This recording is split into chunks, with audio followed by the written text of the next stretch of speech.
Doa mulai. Bismillah. Berdoa selesai. Sebelumnya saya mau absen terlebih dahulu ya, satu persatu. Nanti aman-aman. Kalau itu jadi Sabra, Linda Eka, Muhammad Iqbal, Rangga Kasena, Siti Aulia, Farid Ahmad, Adit Melkialmo, Ahmad Khairul, Masing Saker, Aldi Putra, Ariel, Levi Tri Andian, Muhammad Fikri, Muhammad Al-Fadli, Muhammad Sandi, Muhammad Agus, Nandul Sunyo, Nazirul Tengku Muhammad Zuriat, Itu Pratama. Semoga yang sakit kita doakan cepat sembuh. Untuk pelajaran hari ini mengenai materi struktur teks cerita. Sebelumnya saya mau sedikit mengulas kembali mengenai teks cerita. Teks cerita itu apa? Teks yang dibuka dari teksnya. Teks berita. Ya. Teks berita. Apa yang mengenai teks berita? Keterangan mengenai kejadian atau peristiwa yang hangat, kabar, laporan, dan beritahuan atau pengumuman. Ada yang lain? Berita atau keterangan mengenai kejadian atau peristiwa yang hangat, kabar, laporan, dan beritahuan. Nah, jadi teks berita itu menyajikan informasi secara aktual. Aktual itu apa? Aktual. Berita yang menunjukkan aktual Aktual itu mengandung informasi yang baru saja terjadi, yang hangat-hangatnya. Sama. Terus dan faktual. Faktual itu apa? Faktual. Kejadian yang terjadi Jadi berita itu harus disampaikan secara faktual. Tidak boleh. Paham ya mengenai teks berita? Kita lanjutkan mengenai struktur teks berita. Di dalam berita ada struktur. Ada berapa? 5. Ada 5. Coba sebutkan. Deadline. Cerita, perangkat, berita. Yang pertama ada headline atau judul berita. Itu headline. Headline atau judul berita. Atas berita yang berada di bagian atas. Biasanya di bagian atas itu kan tema, judulnya kan. Itu di dalam berita biasanya harus secara singkat dan menarik. Yang kedua apa? Teras berita. Teras berita.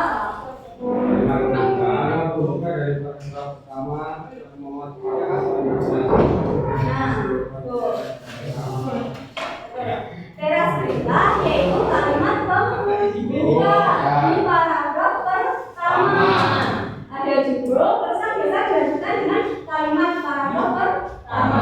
Itu bisa disebut dengan teras berita yang memuat fakta atau informasi terpenting dari keseluruhan berita. Yang ketiga ada apa? Rangkai.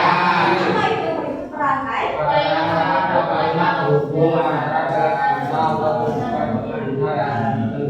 Ya, perintai atau phrase itu kata-kata atau kalimat penghubung yang mengajarkan informasi dari teras berita dan ke tubuh berita. Nyambung nanti antara teras berita dan tubuh berita itu menjadi satu penghubung kalimat. Yang keempat apa? Tubuh berita. Apa?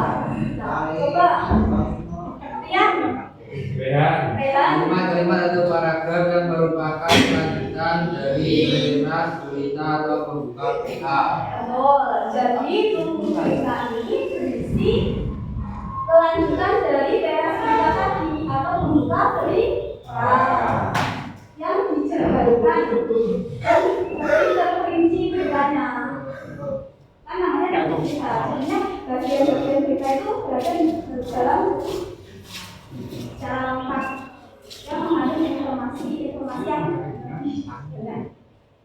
Yang terakhir, kita coba Akhir atau kalimat akhir, tapi kita apa?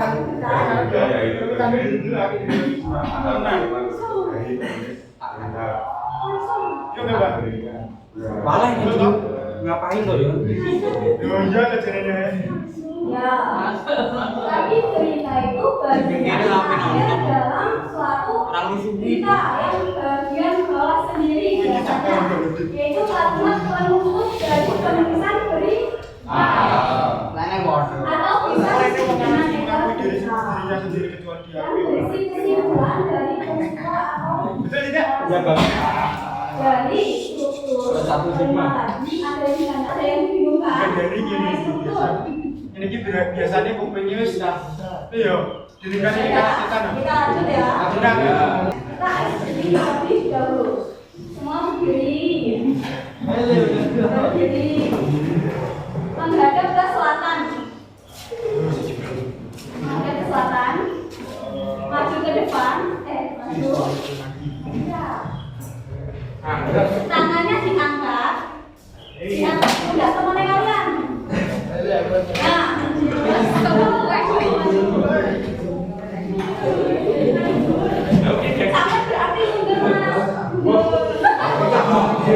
ayo. Tangan semua di atas pundak teman kalian. Nah, kalian bisa memijat temannya kalian. Saya.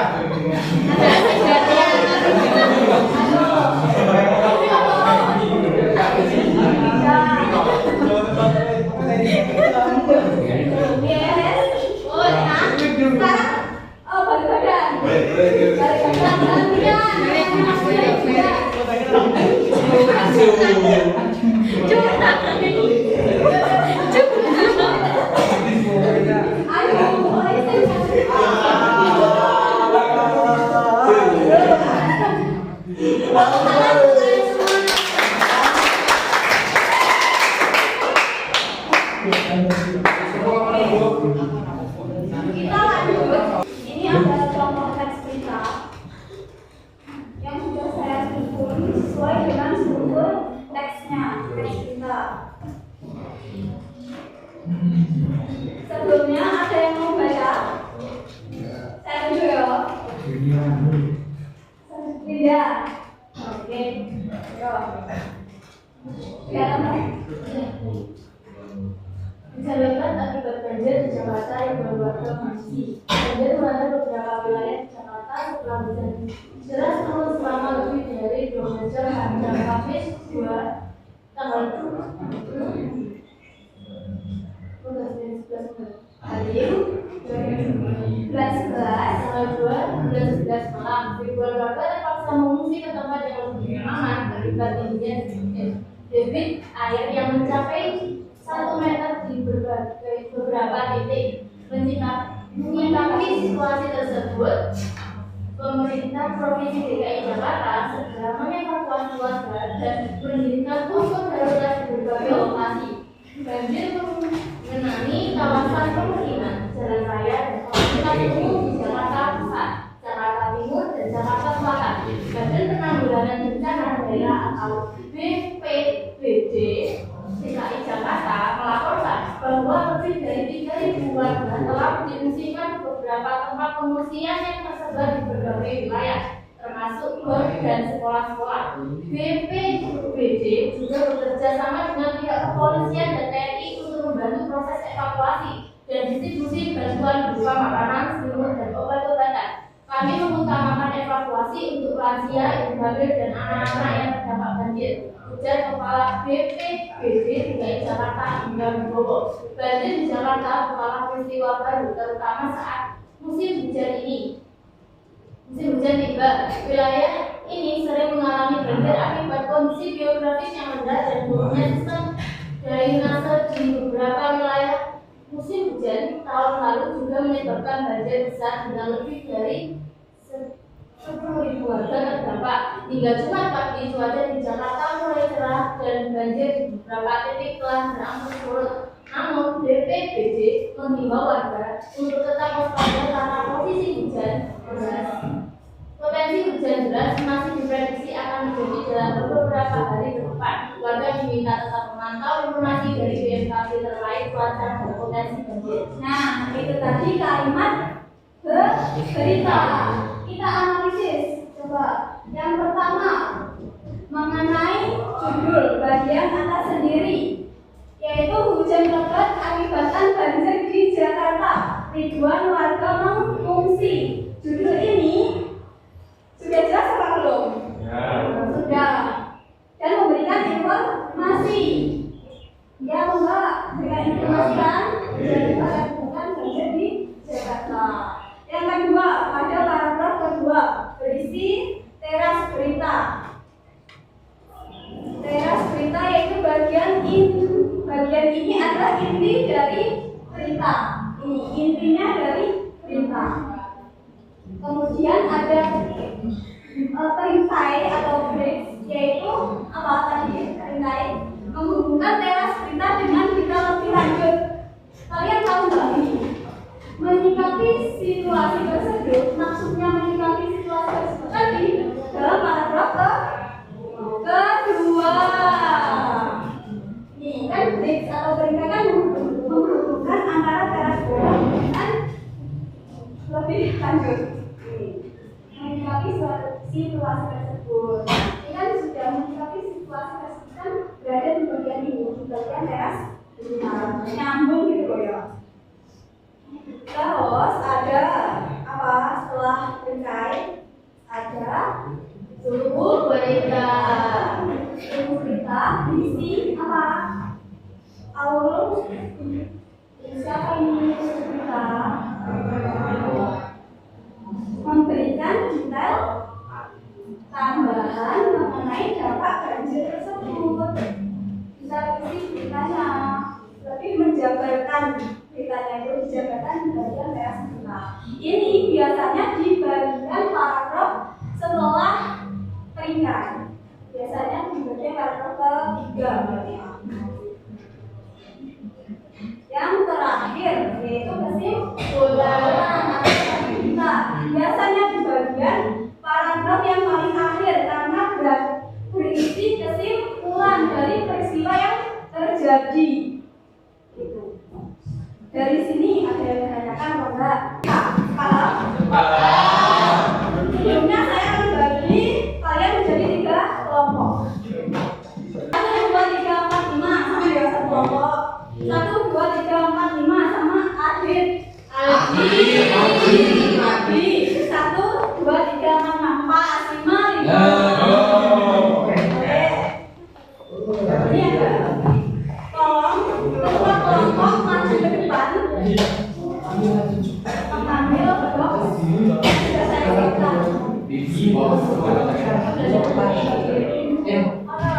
Mana guru? Di sini sudah saya tuliskan petunjuknya. Kalian bisa baca ya ini. Nanti ditulis nama kelompoknya dan lokasinya. Ya ampun. Ya ampun.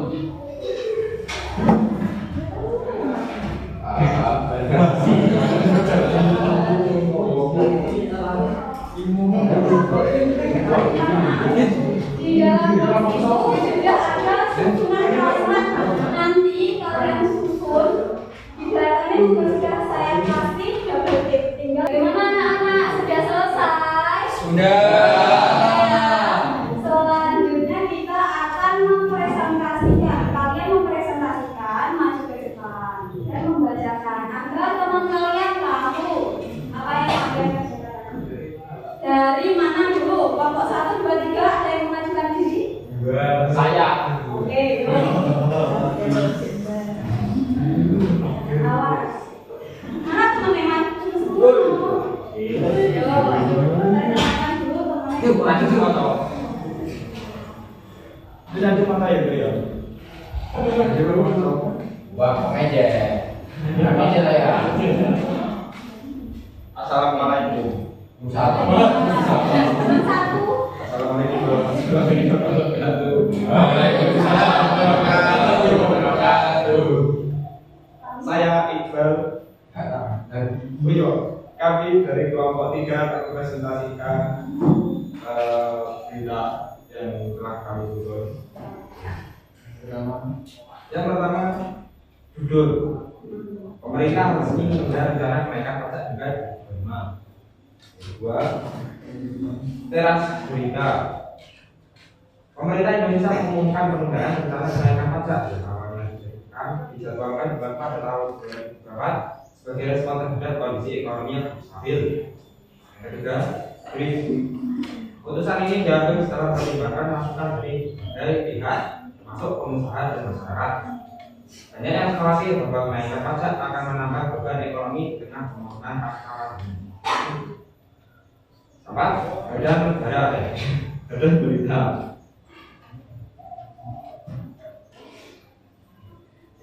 Menteri Keuangan Sri Mulyani Indrawati. Gantian nggak apa-apa.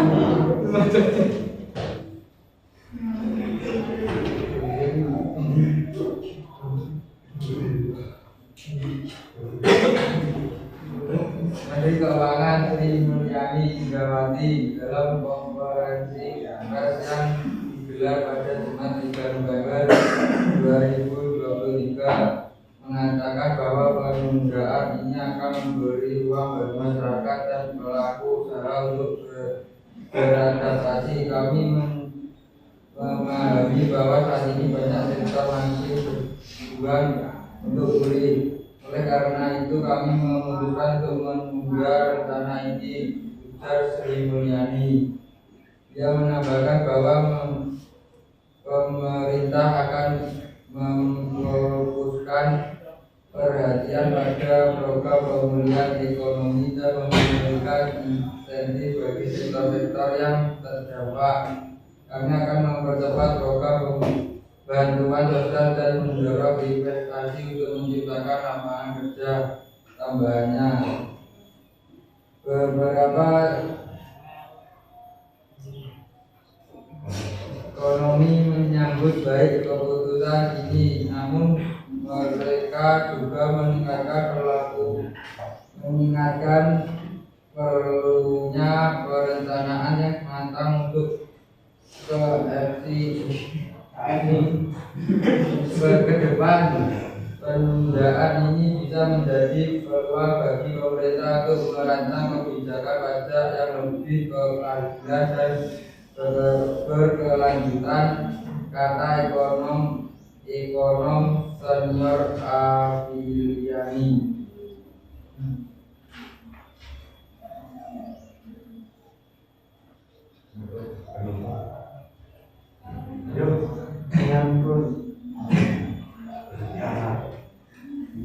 Berita yang berpengaruh ini dapat perekonomian Indonesia dapat tumbuh lebih stabil dan masyarakat dapat merasakan dampak positif dari kebijakan pemerintah.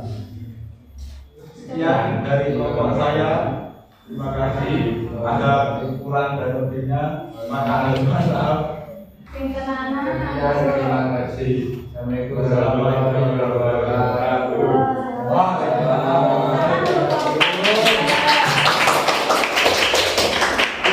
Sekarang kayaknya satu atau dua. Yang cewek atau cowok? Cewek. Ayo maju semua.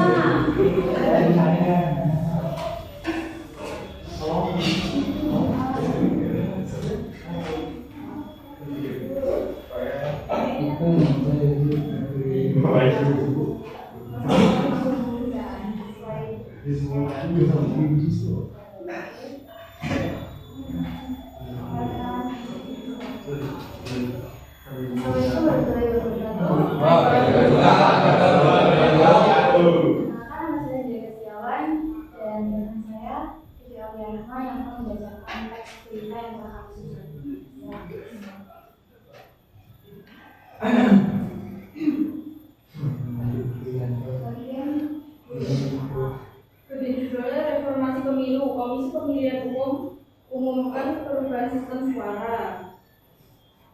Komisi Pemilihan Umum atau KPU Republik Indonesia mengumumkan perubahan sistem suara dalam pemilu 2024 yang bertujuan untuk meningkatkan partisipasi pemilih dan transparansi proses pengumuman suara.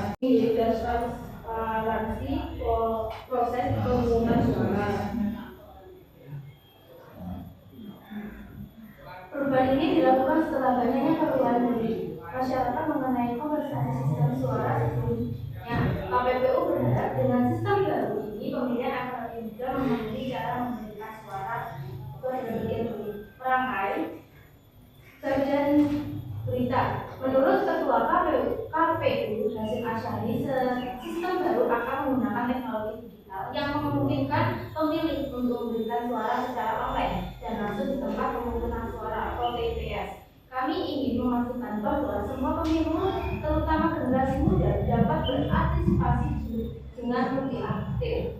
Ucap Hasyim dalam konferensi pers pada Selasa 31 Oktober 2023. Selain itu, KPU juga berencana untuk menggelar sosialisasi di berbagai daerah untuk memastikan bahwa informasi yang mengenai perubahan ini sampai kepada masyarakat.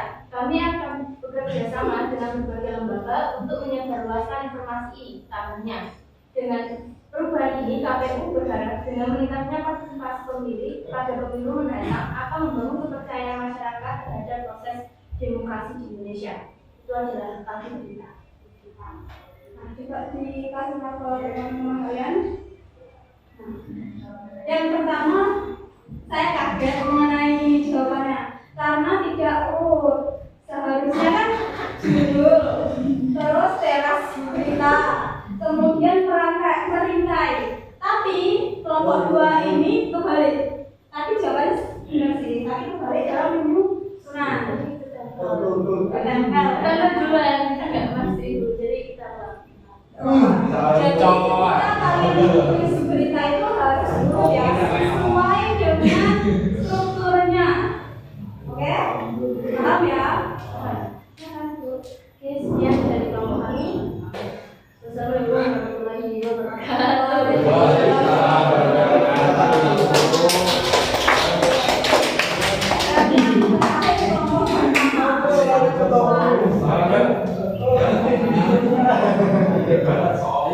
Ayo, Bapak,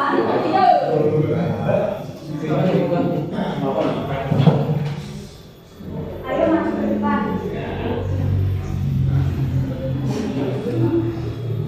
Ini tadi kan kelompok 1, 2 yang membaca hanya perwakilan, khusus kelompok 3. Kelompok 1 nanti membaca sesuai paragraf ya, satu-satu. Oke, jadi membaca semua. Oke, coba. Assalamualaikum warahmatullahi wabarakatuh. Waalaikumsalam warahmatullahi wabarakatuh. Perkenalkan, saya Alhamdulillah Jura dan rekan saya Nazrul Ramadan.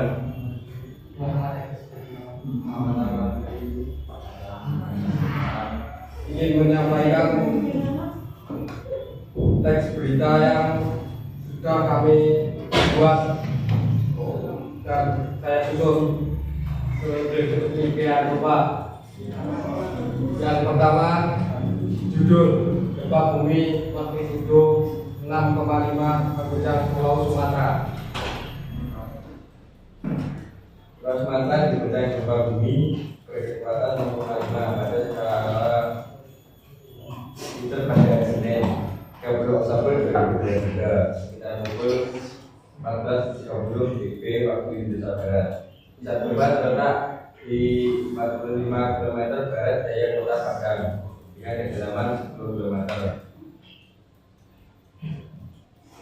Baik, kita cukup situasi beberapa daerah di Sumatera termasuk akan menjadikan upaya untuk Badan Meteorologi, Klimatologi dan Geofisika BMKG yang memberikan pernyataan untuk waspada terhadap kemungkinan gempa susulan. berdasarkan informasi dari BNKG, gempa tersebut berangsur selama 30 detik dan menyebabkan kepanikan di sejumlah gedung tinggi di Kota Padang. Warga berhamburan keluar dari rumah mencari tempat aman. Kami semua merasa sangat ketakutan. Kami langsung berlari keluar. Sudah Rina salah satu warga Padang. Bila saat ini belum ada laporan resmi mengenai kerusakan serius atau korban jiwa akibat gempa ini. Namun tim penanggulangan bencana awal segera digerakkan untuk melakukan pemantauan dan mengaksikan di daerah yang masih sedang.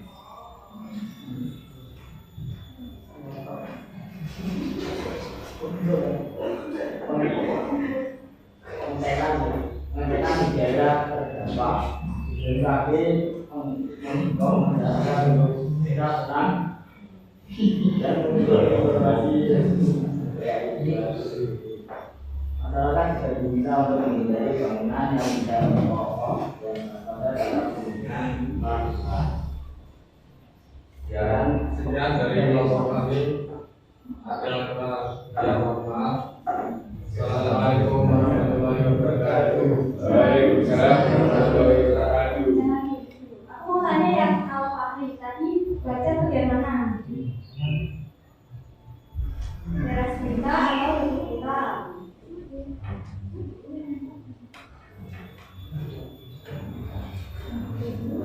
Nah, tadi kan itu.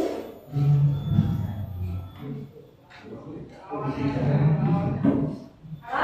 Bentuk berita. Tangan berkelompok satu.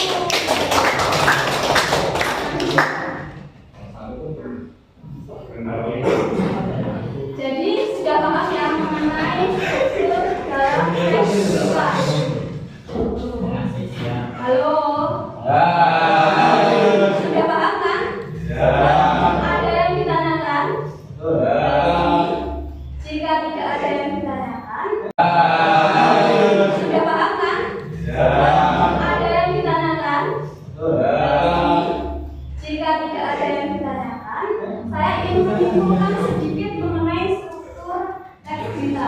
Jadi ketika kalian menulis berita, kalian harus menggunakan struktur teks berita karena struktur teks berita ini bagian yang membangun dari berita.